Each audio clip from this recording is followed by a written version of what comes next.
قدرمنو زما او شاته د بنګل خان جوګزي هغه سرتیری هغه کامل مبارز چې د پښتانه قام لپاره په عملی جدوجهد باندې ایمان درلود، عقیده یې درلودله او د ټول عمر د پښتانه قام لپاره جنګېدلی، تکلیفونه په ځان وړي دي، عملی لاره یې خپله کړې ده. نو دا د بنګل خان جوګزي استوګنځای دی، کلا یې ده، دلته دی اوسېدی، دلته یې ژوند کاوه او د انګریز خلاف عملی قدمونه اخیستو. د ټوپک په ژبه یې خبره کوله.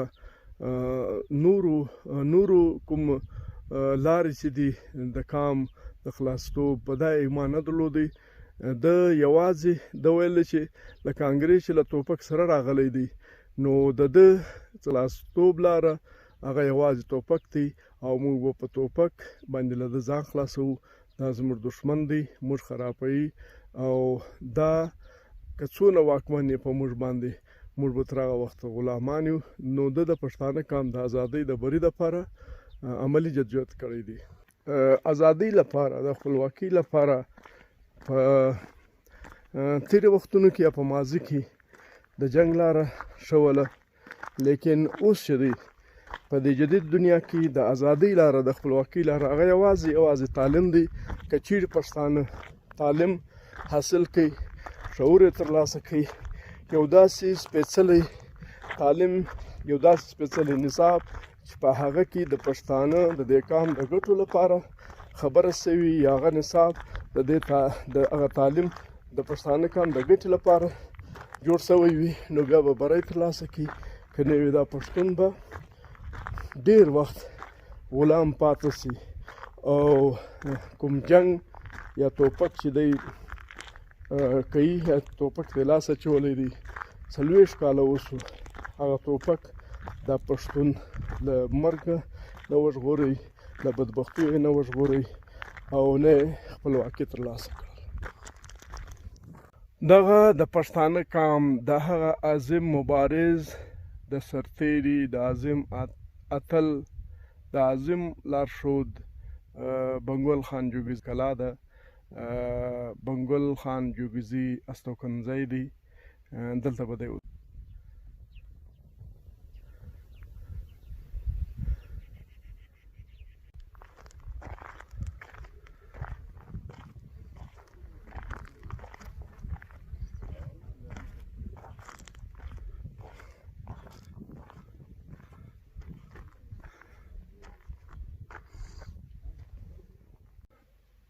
زه آخري خبره دا کوم، دا وخت زه په یو داسې پاک مقدس سپېڅلي ځای کې ولاړ یم، د بنګل خان جوګزي په استوګنځای کې ولاړ یم، کلا کې ولاړ یم.